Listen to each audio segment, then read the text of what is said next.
പവിത്രം സീരിയലിന്റെ latest episode review ആണ് പറയുന്നത്. അങ്ങനെ വിക്രത്തിന്റെയും വേദയുടെയും ജീവിതത്തിൽ ഒട്ടും തന്നെ പ്രതീക്ഷിക്കാത്ത ചില കാര്യങ്ങളാണ് ഇനി നടക്കാൻ പോകുന്നത്.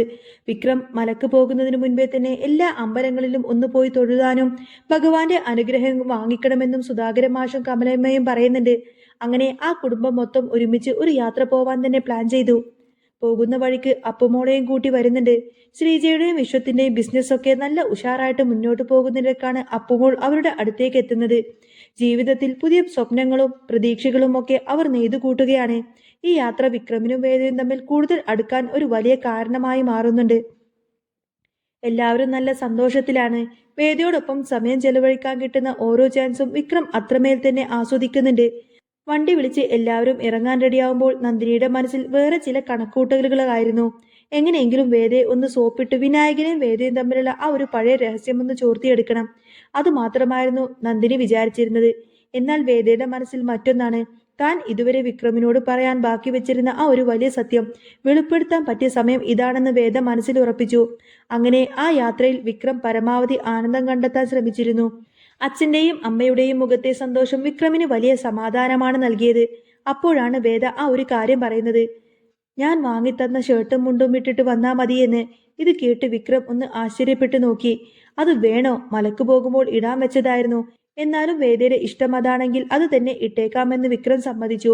അപ്പോഴാണ് വേദ ചിരിച്ചുകൊണ്ട് പറയുന്നത്, അത് സാരമില്ല, മലക്ക് പോവാനുള്ളത് അച്ഛൻ വാങ്ങിച്ചു തരുമെന്ന്.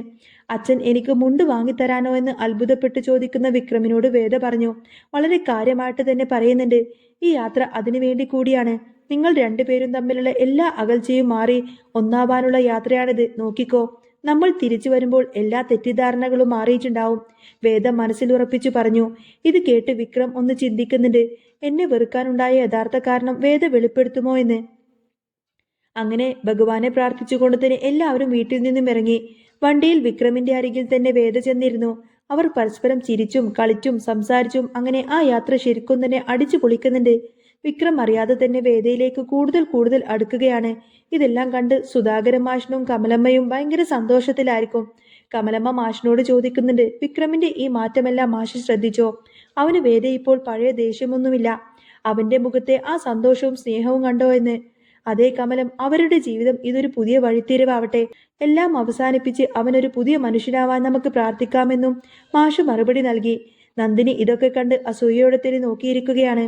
ഇതേ സമയം ശ്രീജയും വിഷ്ണുവും അപ്പുമോളും നല്ല ഹാപ്പി ആയിരുന്നു. നഷ്ടപ്പെട്ട സന്തോഷം തിരികെ കിട്ടിയ ആവേശത്തിലായിരുന്നു അവർ. പാട്ടും ചിരിയുമൊക്കെയായിട്ട് ആ കുടുംബം ആകെ ആനന്ദിച്ചു ഉല്ലസിക്കുകയാണ്. അമ്പലങ്ങളിൽ ദർശനം നടത്തിയും വഴിപാടുകൾ കഴിച്ചും അവരങ്ങനെ മുന്നോട്ട് പോയി.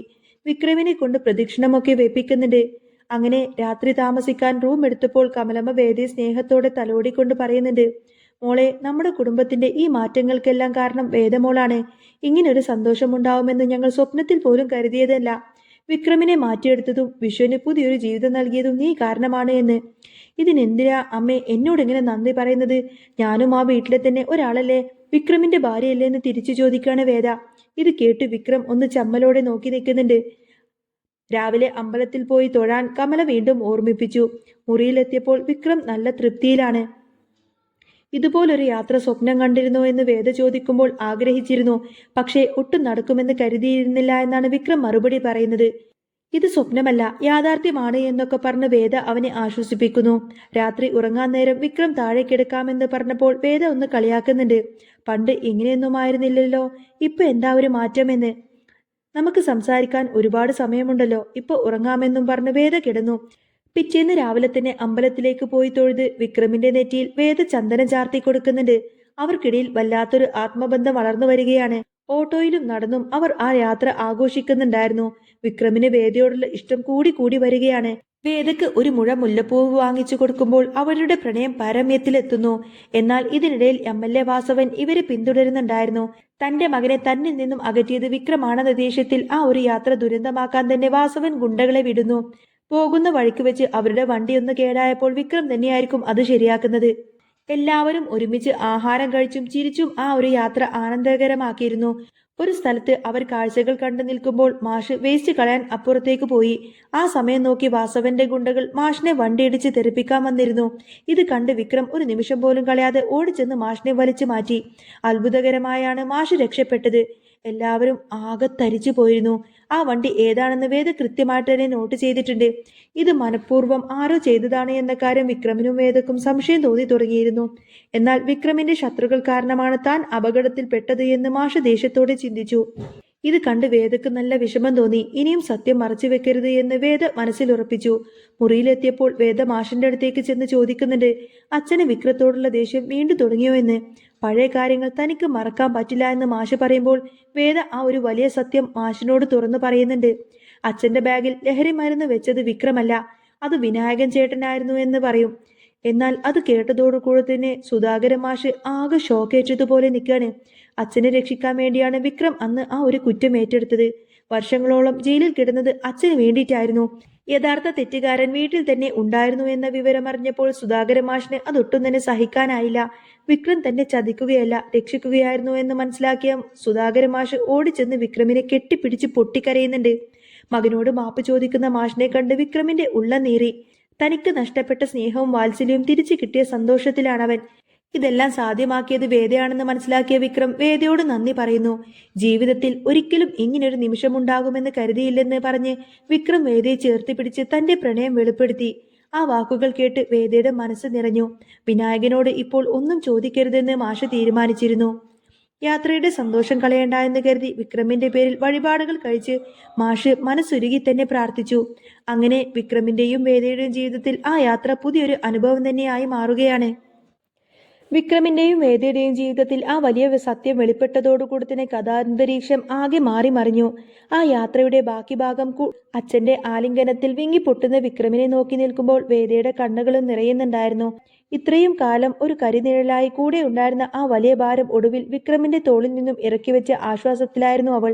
എന്നാൽ മാഷിന്റെ ഉള്ളിൽ ഒരു അഗ്നിപർവ്വതം പുകയുന്നുണ്ടായിരുന്നു.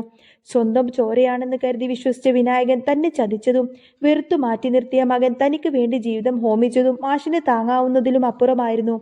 പിറ്റേന്ന് രാവിലെ യാത്ര കഴിഞ്ഞ് അവർ വീട്ടിലേക്ക് തിരിച്ചെത്തുന്നത് വലിയൊരു തീരുമാനവുമായിട്ടാണ്. വീട്ടിലെത്തിയ ഉടനെ തന്നെ എല്ലാവരെയും ഹാളിലേക്ക് വിളിച്ചു വരുത്തിയ സുധാകര മാഷ് ഭിത്തിയിൽ തൂക്കിയിട്ടിരിക്കുന്ന തന്റെ പഴയ ഫോട്ടോയ്ക്ക് മുന്നിൽ ചെന്ന് നിന്ന് അവിടെ വെച്ചാണ് വിനായകന്റെ മുഖം മൂടി അങ്ങ് അഴിഞ്ഞു വീഴുന്നത്. വേദ തന്റെ കയ്യിലുണ്ടായിരുന്ന തെളിവുകൾ, ആ പഴയ പോലീസ് ഓഫീസറുടെ മൊഴിയും ചില രേഖകളും എല്ലാവരുടെയും മുന്നിൽ വെച്ച് നിരത്തി കാണിച്ചു കൊടുത്തു. വിനായകൻ ആദ്യമൊന്ന് പതറിയെങ്കിലും രക്ഷപ്പെടാൻ വഴിയില്ലെന്ന് കണ്ടപ്പോൾ അവന്റെ മുഖഭാവം മാറി. ഇത്രയും കാലം മാഷിന്റെ തണലിൽ വളർന്ന് അവസാനം അയാളെ തന്നെ കുഴിയിൽ ചാടിക്കാൻ ശ്രമിച്ച വിനായകനെ കണ്ടപ്പോൾ കമല പോലും ആകെ സ്തംഭിച്ചു നിന്നുപോയി. എന്നാൽ വിക്രം ആരെയും തല്ലാനോ ബഹളം വെക്കാനോ പോയില്ല. പകരം ശാന്തനായി വിനായകന്റെ അരികിൽ ചെന്ന് പറഞ്ഞു, ചേട്ടാ, ഞാൻ നിങ്ങളെ വെറുക്കുന്നില്ല. കാരണം നിങ്ങൾ തന്ന ആ ഒരു ജയിൽവാസം കൊണ്ടാണ് എനിക്ക് എൻ്റെ അച്ഛൻ്റെ സ്നേഹത്തിന്റെ വില മനസ്സിലായത്. വിക്രമിന്റെ ആ വാക്കുകൾ വിനായകന്റെ ഉള്ളിൽ ഒരു മുള്ളുപോലെ തറച്ചു കയറി. മാഷ് വിനായകനെ ആ വീട്ടിൽ നിന്നും എന്നേക്കുമായി പുറത്താക്കാനും തീരുമാനിച്ചു. അതിലൂടെ തന്നെ പവിത്രം എന്ന ആ ഒരു വീടിന്റെ അർത്ഥം തന്നെ കണ്ടെത്തുകയായിരുന്നു മാഷ്. അന്ന് വൈകുന്നേരം വീടിന്റെ ഉമ്മറത്ത് വേദയോടൊപ്പം തന്നെ ഇരിക്കുമ്പോൾ വിക്രം പതുക്കെ അവളുടെ കൈകളങ്ങ് ചേർത്ത് പിടിച്ചു. വേദ, നീ എന്റെ ജീവിതത്തിലേക്ക് വന്നില്ലായിരുന്നുവെങ്കിൽ ഞാൻ ഇന്നും ആ പഴയ ഗുണ്ട വിക്രമായി തന്നെ തുടങ്ങിയേനെ. നീ ഇപ്പോൾ എന്റെ ജീവിതത്തിലേക്ക് വന്നതുകൊണ്ട് തന്നെ നീ എനിക്ക് നൽകിയത് പുതിയൊരു ജന്മമാണ്. ഇത് കേട്ട് വേദ ചിരിച്ചുകൊണ്ട് പറഞ്ഞു, വിക്രം, ഇങ്ങനെയൊന്നും ഞാൻ ചെയ്തതല്ല. സത്യം ഒരിക്കൽ പുറത്തു വരുമായിരുന്നു. ഞാൻ അതിനൊരു നിമിത്തമായി എന്ന് മാത്രം. നിലാവുള്ള ആ രാത്രിയിൽ ആ മുറ്റത്തെ തുളസിത്തറയിലേക്ക് മുന്നിൽ വെച്ച് വിക്രം വേദയ്ക്ക് ഒരു സമ്മാനം നൽകി. ഒരു ചെറിയ സ്വർണമാല. അവരുടെ പ്രണയത്തിന്റെ പുതിയൊരു തുടക്കമായിരുന്നു അത്. ഇതേ സമയത്തിന് വീട്ടിൽ നിന്ന് പുറത്താക്കപ്പെട്ട വിനായകൻ പ്രതികാരത്തിന് കോപ്പ് കൂട്ടുന്നുണ്ട്. MLA വാസനുമായി ചേർന്ന് വിക്രമിനെ തകർക്കാൻ അവൻ വീണ്ടും പദ്ധതികൾ തുടർന്നു. എന്നാൽ ഇത്തവണ വിക്രം ഒറ്റയ്ക്കല്ല. അച്ഛന്റെയും അമ്മയുടെയും അനുഗ്രഹവും വേദയുടെ നിഴൽ പോലെയുള്ള പിന്തുണയും അവന് കൂട്ടുണ്ടായിരുന്നു. വിക്രമും വേദയും തമ്മിലുള്ള ആത്മബന്ധം കൂടുതൽ ദൃഢമാവുന്നതും അവർ നേരിടാൻ പോകുന്ന പുതിയ വെല്ലുവിളിയുമാണ് ഇനി നമുക്ക് കാണാൻ പോകുന്നത്. അപ്പോൾ നിങ്ങൾക്ക് ഈ ഒരു ചാനൽ ഇഷ്ടമാവുകയാണെങ്കിൽ സബ്സ്ക്രൈബ് ചെയ്യാനും സപ്പോർട്ട് ചെയ്യാനും മറക്കല്ലേട്ടോ. ഇനി വരാൻ പോകുന്നത് നല്ല സൂപ്പർ ത്രില്ലിംഗ് എപ്പിസോഡുകളൊക്കെ തന്നെയാണ്. അപ്പോൾ ചാനൽ ഇഷ്ടമാണെങ്കിൽ സബ്സ്ക്രൈബ് ചെയ്യണേ, സപ്പോർട്ട് ചെയ്യണേ. നെക്സ്റ്റ് വീഡിയോ ആയിട്ട് ഇനി വരാം. ബൈ.